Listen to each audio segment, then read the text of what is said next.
Renungan Harian Jumat 21 Agustus 2020.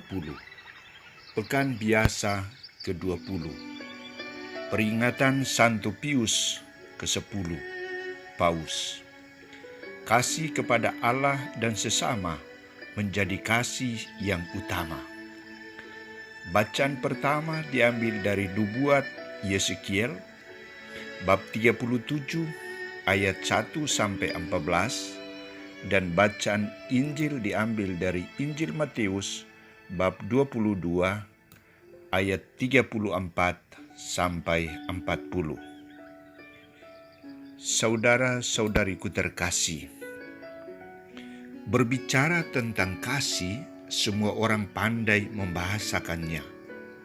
Tetapi berperilaku sesuai dengan rumusan kasih yang dibahasakannya, orang masih enggan untuk membicarakannya. Karena apa? Karena kita pandai berbicara, tetapi kurang pandai bertindak atau berbuat.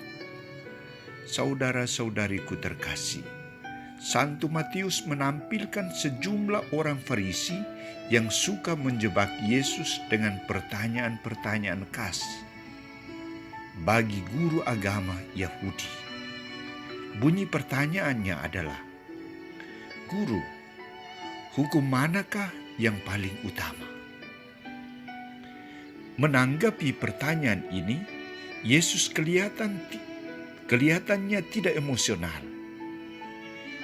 Ia dengan tenang menyebutkan kedua perintah kasih yang menjadi perintah utama dan yang pertama, yakni kasih kepada Allah dan kasih kepada sesama manusia. Dan dua hukum atau perintah ini tergantung seluruh hukum Taurat dan kitab para nabi. Saudara-saudariku, apa maksud ungkapan Yesus ini? Ada 3 hal yang saya mau ajak kita untuk renungkan bersama. Pertama, Yesus menempatkan kedua hukum itu menjadi kerangka dasar dari seluruh hukum dan aspek kehidupan manusia, seperti agama, moral, dan adat istiadat harus berlandaskan pada kasih. Bila kerangka dasar ini diambil atau dihancurkan oleh ulah manusia, maka akan hancurlah seluruh hidup manusia. Kedua, Yesus mengajak semua orang termasuk kita untuk mengutamakan kasih daripada hal-hal yang lain. Bila kasih dinomor 2-kan dalam kehidupan, dalam tata hidup manusia, maka hukum kasih akan kehilangan maknanya.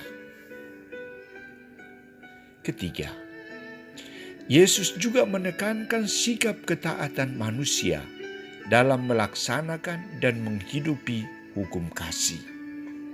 Kasihilah Tuhan Allahmu dengan segenap hatimu dan dengan segenap jiwamu dan dengan segenap akal budimu, dan kasihilah sesamamu manusia seperti dirimu sendiri. Di sini Yesus menuntut ketaatan manusia dalam menjalankan kasih. Kasih harus dijalankan dengan sungguh-sungguh melalui tindakan nyata terhadap Allah dan manusia, bukan hanya sebatas perasaan dan pikiran, bukan hanya sebatas kata-kata kosong. Kasih baru menghasilkan buah bila diberikan secara langsung, nyata, kepada Allah dan manusia. Saudara-saudariku terkasih, pertanyaan untuk kita, bagaimana kita dapat mengasihi Allah dan manusia dengan segenap hati, jiwa, dan dengan segenap akal budi kita? Mengasihi Tuhan kita wujudkan melalui sikap sembah sujud, hormat kita kepada Allah. Segala sesuatu yang diterima dari Allah harus disyukuri teristimewa anugerah hidup kita.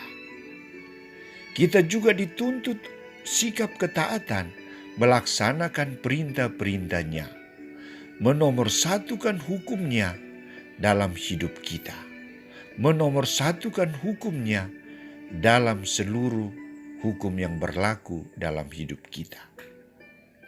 Sedangkan mengasihi manusia, kita wujud nyatakan melalui sikap hormat, sikap menghargai, memberi perhatian kepada semua orang, teristimewa mereka yang membutuhkan, dan taat melaksanakan semua perintah dan aturan yang berlaku dalam masyarakat, keluarga, sekolah, maupun gereja.